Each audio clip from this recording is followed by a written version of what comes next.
6절에서 13절 말씀입니다.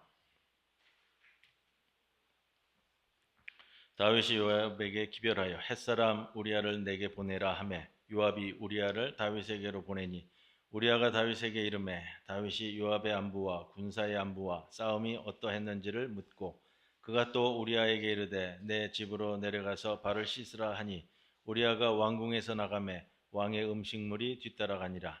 그러나 우리아는 집으로 내려가지 아니하고 왕궁 문에서 그의 주의 모든 부하들과 더불어 잔지라. 어떤 사람이 다윗에게 아뢰되 우리아가 그의 집으로 내려가지 아니하였나이다. 다윗이 우리아에게 이르되 네가 길 갔다가 돌아온 것이 아니냐 어찌하여 내 집으로 내려가지 아니하였느냐 하니 우리아가 다윗에게 아뢰되 언약궤와 이스라엘과 유다가 야영 중에 있고 내 주 요압과 내 왕의 부하들이 바깥들에 진치고 있거늘 내가 어찌 내 집으로 가서 먹고 마시고 내 처와 같이 자리이까. 내가 이 일을 행하지 아니하기로 왕의 살아계심과 왕의 혼의 살아계심을 두고 맹세하나이다 하니라. 다윗이 우리아에게 이르되 오늘도 여기 있으라. 내일은 내가 너를 보내리라. 우리아가 그날에 예루살렘에 머무니라. 이튿날 다윗이 그를 불러서 그 앞에서 먹고 마시고 취하게 하니 저녁 때에 그가 나가서 그의 주의 부하들과 더불어 침상에 눕고 그의 집으로 내려가지 아니하니라. 이 말씀 가운데 성령께서 함께 하시기를 기원합니다. 아멘. 감사합니다. 계속 이어서 사무엘하 말씀 드리고 다윗에 대한 말씀 계속 나눕니다. 사무엘하 11장과 12장은 우리가 잘 아는 것처럼 다윗과 밧세바의 사건을 다루고 있습니다. 11장, 12장 다윗과 밧세바 이야기를 나눌 때 우리가 주로 이야기되는 것이 주로 다윗 개인의 범죄와 그리고 회개라는 틀 속에서 보게 됩니다. 광야의 그 모진 연단을 거치며 위대한 성군으로 빚어졌던 다윗이 어느 날 한순간 육신의 정욕을 이기지 못해서 끔찍한 죄를 저질렀으나 선지자 나단의 책망 앞에 눈물로 철저히 회개해서 하나님의 용서를 받았다. 그렇게 요약이 되죠. 개인의 일탈과 그리고 회복의 서사, 이렇게 제목이 좀 많이 붙습니다. 이게 우리에게 제일 익숙한 표현인 것 같아요. 그런데 오늘 이 성경의 행간을 입체적으로 좀 더 들여다보면 이 두 장의 말씀이 담고 있는 것이 훨씬 더 다양하게 많고 또 그러한 것들이 우리에게 주시고자 하는 메시지가 많다라는 전제하에서 오늘 말씀을 출발합니다. 단순한 한 인간의 도덕적인 타락의 차원을 넘어서 훨씬 넘어서 절대 권력의 횡포와 타자의 희생 그리고 침묵 속에서 기어코 피어나는 생존과 구원이라는 프레임을 좀 적용할 수 있겠다. 그렇게 좀 창조적인 이야기로 오늘 이 시간은 다윗과 밧세바 사건을 조금 지평을 확대해 보고자 합니다. 사무엘서에서도 이 사건을 굉장히 중요하게 다루고 있다라고 볼 수 있는 것이 두 장에 걸쳐서 이 이야기를 서술을 합니다. 다윗과 밧세바, 우리아, 나단 선지자까지 이어지는 축으로요. 사무엘서 전체의 두 장까지 다 할애해서 이 이야기를 다뤄야 할 목적이 있었을 것이다 이렇게 생각을 하고요. 우리가 다윗이라는 인물을 좀 중점적으로 말씀을 나누지만 우리가 사무엘서를 시작하면서는 한나, 또 사무엘, 사울도 다루었습니다. 우리가 다윗을 중심을 놓고 요즘 말씀을 나누지만 그러나 다윗 뒤에 계시는 하나님께서 하나님 나라를 이루어 가시는데 성군 다윗을 쓰시기도 하지만 그 과정에서 있어서는 안 되는 사건을 또 우리에게 주지시키는 사건이면서 지난주일은 우리 무비보셋에 대한 다윗의 사랑 이야기를 나누었습니다. 기억하시죠? 잊어버리시면 안 돼요. 무비보셋에 대한 다윗의 사랑 이야기를 다루면서 사랑이라는 이 개념을 어떻게 다윗을 통해 이스라엘의 궁극적으로는 하나님 나라의 확장에 펼치시는가 이걸 볼 수 있었다면 오늘 하나님 나라에서는 절대 이루어져서는 안 되는 일들 그러나 그러한 일들이지만 또 이 사건의 반전을 통해서 하나님의 구원의 섭리가 어떻게 흘러가는가 하는, 좀 지난주에 이어서 이야기를 드린다면 신학적으로는 사무엘서의 큰 두 가지 축이다. 그 큰 기둥을 우리에게 설정해 주는 사건이다. 이렇게 놓고 시작을 합니다. 그래서 오늘 말씀을 나누면서는 이런 말씀을 좀 드리고 싶은데, 다윗이라는 인물에 너무 그 영웅주의적 관점으로 우리가 접근하는 것은 좀 지양하고요. 너무 히로이즘에 빠지는 것은 좀 경계하고 조심해야 될 필요가 있습니다. 성서에 나오는 인물을 바라볼 때는 항상 그런 면들이 있는데, 자, 광야 10여 년의 도피 생활을 했잖아요. 오직 하나님 한 분만을 의지하며 찬양하던 야성의 영성을 잃어버리고 안락한 궁전의 지붕 위에 길들여진 다윗. 오늘 사건의 시작을 다루고 있는 11장 1절은 이렇게 시작합니다. 그 해가 돌아와 왕들이 출전할 때가 되매 다윗은 예루살렘에 그대로 있더라. 우리가 지난주는 9장에 대한 말씀을 나눴고요. 10장을 건너뛰었는데 10장은 전쟁이 계속되는 장면이에요. 암몬과 전쟁이 쭉 이어지는데 전쟁이 끝나지를 않습니다. 그리고 11장 1절이 시작이 되는데 이 전쟁도 하는 때가 있고 멈추는 때가 있어요. 시기적으로. 고대 사회, 이 고대 가나안 지역에서 전쟁이 이루어질 때 우기 때는, 겨울 우기 때는 전쟁을 이루지 않는다 그래요. 겨울이 우기예요. 우리나라는 이 사시사철이 있잖아요. 봄, 여름, 가을, 겨울 이렇게 얘기하는데, 제가 케냐의 동아프리카 장로교 신학대학에 가서 학생들하고 얘기를 나누다 보니까 우리나라에는 사계절 봄, 여름, 가을, 겨울이 있다. 봄에는 꽃이 피고 여름엔 덥고 가을에는 낙엽이 떨어지고 겨울에는 영하 20도까지도 떨어진다. 그러니까 이해를 못하는 거예요. 이해를. 이 케냐 사람들이 자기네들에 대한 관념은, 계절에 대한 관념은 딱 두 개밖에 없어요. 건기와 우기예요. 우리가 사는 거하고 이 개념이 좀 다르더라고요. 이스라엘 땅에 이 겨울이 우기인데 비가 오면은 질퍽하고 여러 가지 어려움이 많기 때문에 전쟁을 잘 치르지 않고요. 봄이 와서 건기가 시작되면 이제 전쟁을 다시 시작하는 때다. 이런 표현이 오늘 1절에 나옵니다. 근데 여기서 암몬과의 전쟁이 제기되는데 왕이 나가야 되는데 안 나가고 궁에 머물렀습니다. 왕이 이루어야 할 일 중에 가장 큰 것이 전쟁에 나가는 거예요. 그런데 왕이 나가지 않습니다. 여러분, 항상 문제는 이렇게 발생하는 것 같아요. 다윗 왕을 보면서도요, 우리가 내 사명을 등한히 하고 엉뚱한 일에 관심을 가지면 그때부터 문제가 생기는 거예요. 내가 있어야 할 곳에 있지 않으면 그때부터 문제가 생기는 거예요. 내가 가야 할 시간에 가 있지 않으면 문제가 생긴다고요. 오늘 말씀을 처음 시작하면서는 이 부분을 우리가 좀 짚어볼 수가 있습니다.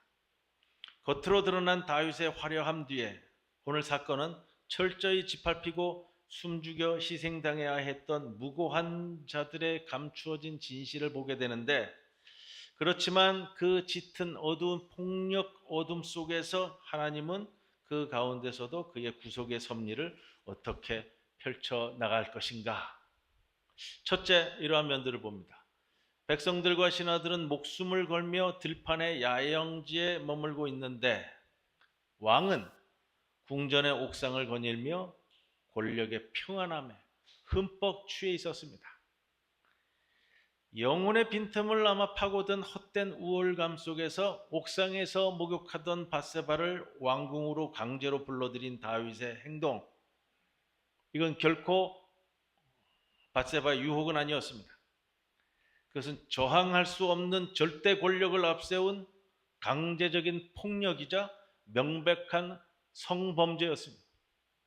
이 끔찍한 폭력의 현장에서 밧세바는 그저 침묵할 수밖에 없었는데, 그거는 생사 여탈권을 쥔 왕의 명령을 거역할 수 없는 거대한 권력 앞에서 힘없는 약자인 여성이 살아남기 위해 선택할 수밖에 없었던 생존 방법이었다. 이렇게 이야기가 시작됩니다. 밧세바는 철저히 무고하고 순종적일 수밖에 없었던 연약한 피해자입니다.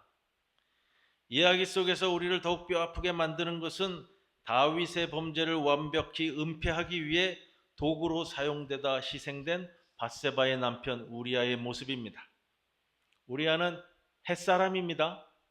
즉 이스라엘의 주류 혈통이 아닌 변방 이방인 출신이라는 겁니다. 다윗은 자신의 죄를 감추기 위해 전장에서 피 흘리던 우리아를 불러내어 아내와 동침하게 하려 계략을 꾸몄습니다. 하지만 우리아는 오늘 11절 말씀에 언약궤와 이스라엘 군대가 들판에 있는데 어찌 나 홀로 집으로 가서 먹고 마시고 자겠습니까? 라면서 궁전 문 밖에서 다른 병사들과 함께 노숙을 자처합니다. 놀랍게도 오늘 성경 본문은 이스라엘의 왕인 다윗이 율법을 어기고 쾌락과 은폐에 빠져 행동할 때 오히려 이방 출신인 우리아가 하나님의 정신을 묵묵히 따르고 다윗의 군대에 철저한 충성을 보여주었다고 고발하고 있습니다. 하나님의 언약을 지켜야 할 이스라엘의 왕은 자신의 탐욕을 위해 언약을 무참히 깨뜨렸지만 변방의 이방인 장수는 자신의 목숨을 바쳐 언약 백성의 도리를 지켜냅니다.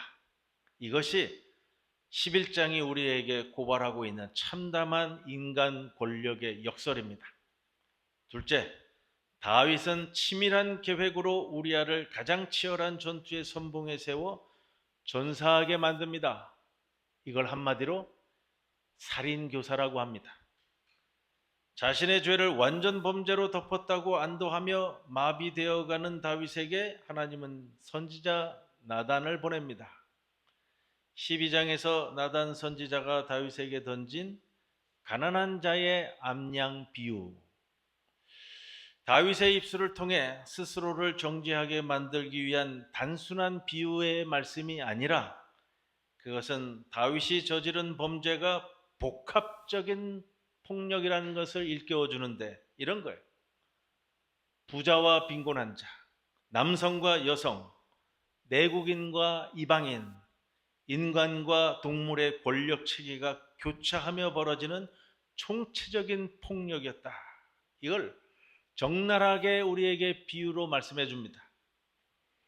나단의 비유 속에서 이미 수많은 양과 소를 가진 부자가 자신의 행인을 대접하기 위해 가난한 자의 것을 빼앗아 식탁에 올린 암양은 다윗에 의해 철저히 유린당한 밧세바와 우리아를 동시에 상징하겠죠.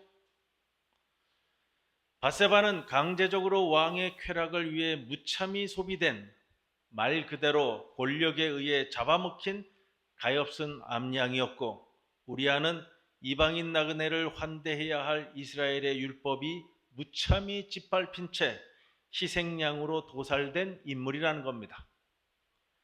우리가 여기서 더 살펴볼 수 있는 것은 비유 속의 가난한 자와 이 암양의 관계는 단지 주인과 가축이다, 이런 차원을 넘어서요, 성경은 그 암양이 가난한 주인의 상에서 함께 먹고 주인의 잔에서 함께 마시며 품에 누워 딸처럼 자랐다고 기록하고 있습니다. 주인과 가축의 경계를 넘어서서 먹거리를 함께 나누고 서로의 체온으로 품어주는 너무나도 따뜻하고 품어주는 관계, 하나님 나라의 참된 영성이 이러하다라는 것을 전제하고 이 비유의 말씀을 주는 겁니다. 약자들의 곁을 내어주고 생명을 있는 그대로 품어주는 그러한 연대감, 이 부분을 설정해 놓고 우리들에게 비유의 말씀을 줍니다. 여러분, 우리아가 어떤 인물인지 아십니까? 사무엘하 23장 39절에는 다윗의 충성스러운 해족속 37명의 정예 용사 이름이 나오는데 그 중에 한 명이 우리아입니다. 그러니까 목숨을 걸고 왕에게 충성을 다하는 정예 용사 37명 중에 하나라는 겁니다. 밧세바의 가문은 어떤 가문인지 압니까? 오늘 말씀 11장 앞에 보면은 밧세바는 엘리암의 딸이라고 나오는데 엘리암의 아버지가 아히도벨이에요. 아히도벨은 누구냐 하면 다윗의 최측근이면서 다윗의 모사꾼이에요. 모사꾼. 쉽게 말씀드리면 정책 전략 자문관이 아이도벨이라는 겁니다. 그 아이도벨의 손녀가 밧세바예요. 다윗을 왕되게끔 만들어준 밀접한 관계망 속에 이 두 부부가 놓여져 있습니다. 그래서 이 비유는 이방인 출신인 우리아를 또 그의 아내 밧세바를 다윗이 어떻게 대해야 하는가를 암양의 비유를 통해서 설정해 주고 있습니다. 그러나 다윗은 자신의 찰나의 쾌락과 자기 권력을 지키기 위해 이 세상에서 가장 약하지만 가장 아름다운 이 관계망을 자기 손으로 무참히 찢어버린 탐욕스러운 부자이자 폭군이 되고 말았습니다. 세 번째, 당신이 바로 그 사람이라. 나단 선지자의 불을 뿜는 이 선언은 다윗을 겹겹이 둘러싸고 있던 왕권이라는 이 버팀막을 단숨에 찢어버렸습니다.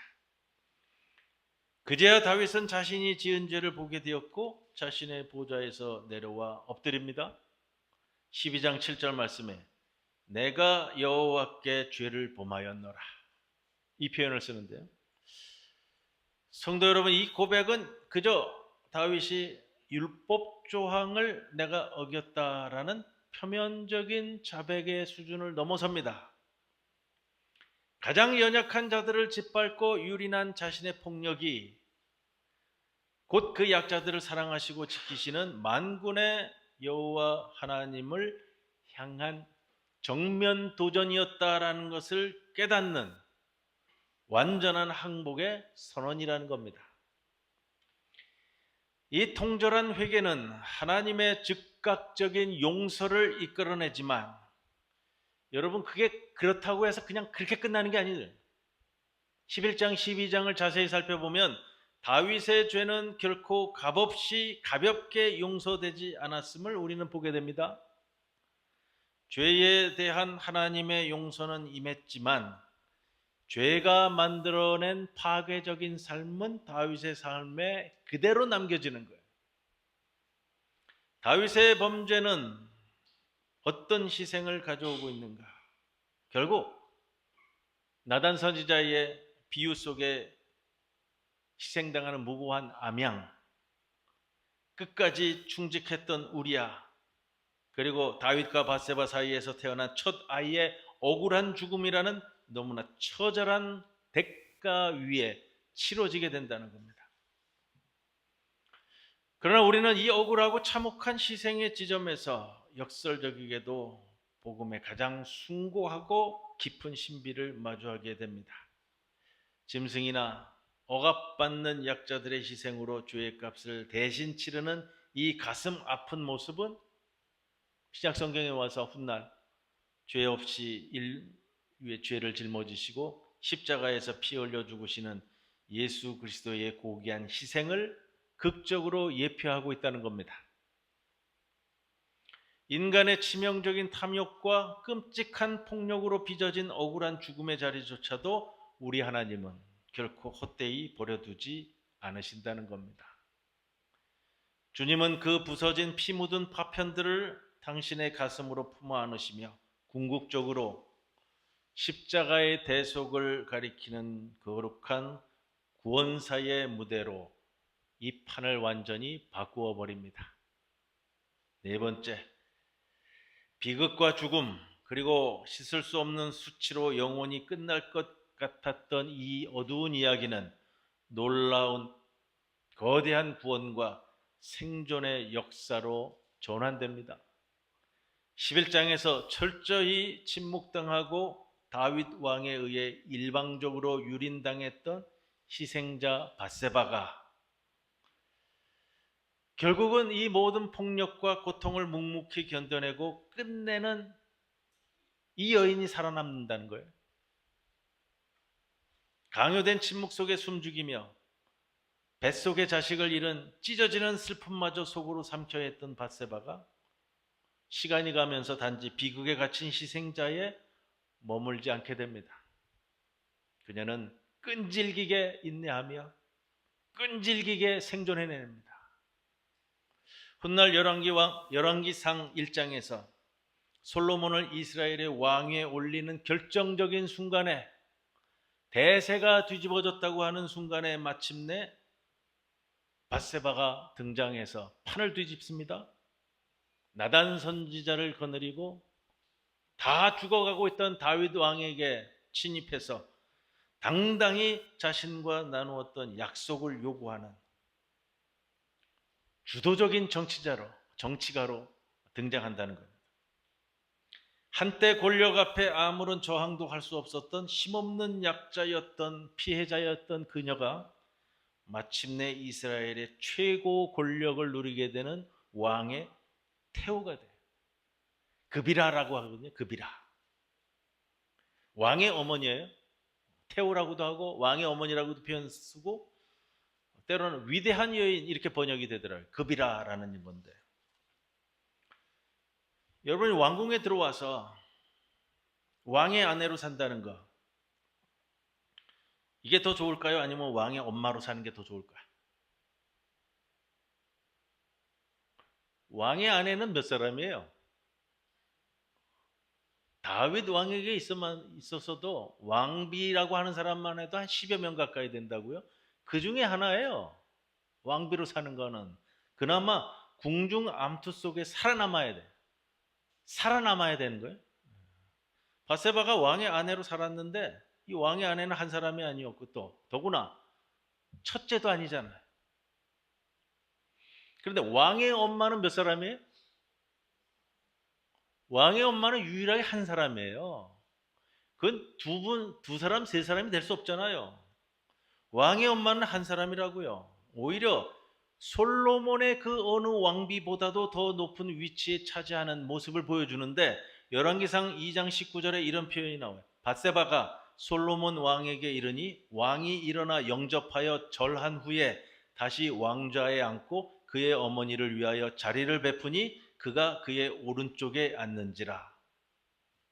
이게 그비라의 위치고요. 그비라의 대우이자 영접이라고 그래요. 요 구절이 열왕기상에 신구약 성경 전체를 이야기하면서 단 한 번 등장하는데, 이 그비라의 위치가 솔로몬이 자기 어머니를 어떻게 대했는지를 표현하는 구절이라고 합니다.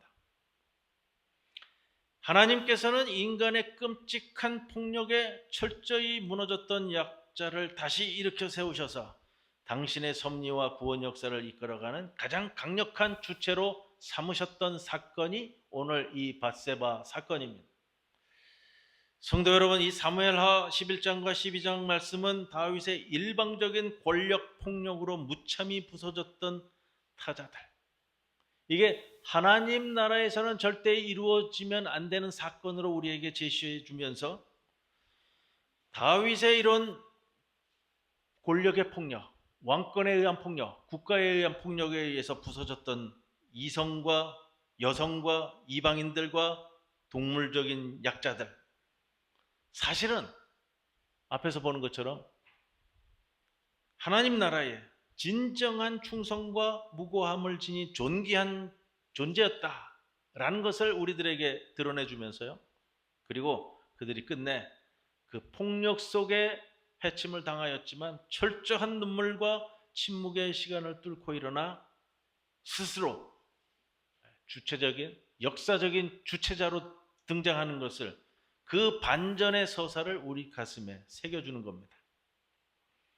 여러분, 참된 하나님의 은혜는 단순히 가해자의 끔찍한 죄를 값싸게 덮어주는 면죄부가 아닙니다.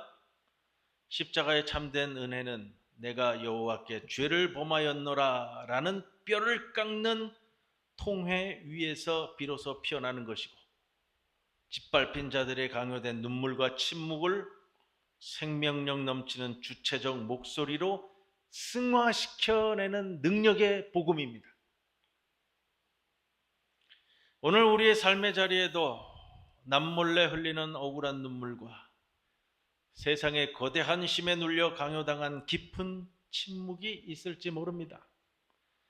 때로는 우리가 우리의 안위와 쾌락을 위해 누군가에게 폭력을 가하고 상처를 주는 다윗의 자리에 서 있기도 하고, 때로는 권력 앞에 숨죽이며 철저히 짓밟히는 우리아나 밧세바의 자리에 서 있기도 합니다. 그러나 성도 여러분, 가장 무고한 암양이 되시어 우리를 대신해 십자가에서 모든 폭력과 조롱을 감당하시고 피 흘리셨던 예수 그리스도를 바라보시기 바랍니다.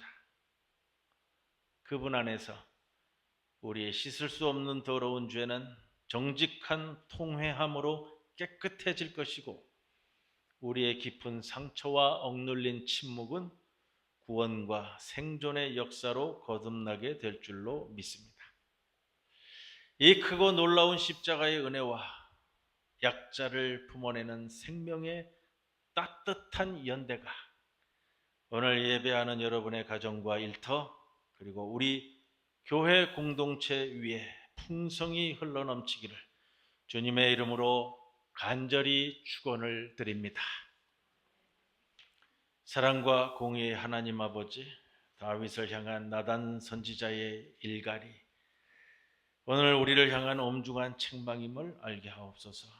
우리 안에도 내 유익과 쾌락을 위해 타인을 수단으로 삼으려는 폭력성이 숨어 있지는 않은지, 연약한 자들의 고통을 외면하고 부당한 권력에 순응하며 침묵했던 우리의 비겁함도 용서해 주옵소서. 다윗이 왕관을 내려놓고 엎드렸던 것처럼 우리도 이 시간 교만과 위선의 껍데기를 벗어던지고 내가 여호와께 죄를 범하였나이다 라며 십자가 앞에 엎드리게 하옵소서. 친히 가난한 자의 암양이 되시어 십자가에서 피 흘리신 예수 그리스도의 구원의 은혜를 붙들게 하옵소서. 우리를 절망의 침묵에서 구원의 찬송으로 이끄시는 예수 그리스도의 이름을 빌어 간절히 기도드리옵나이다. 아멘.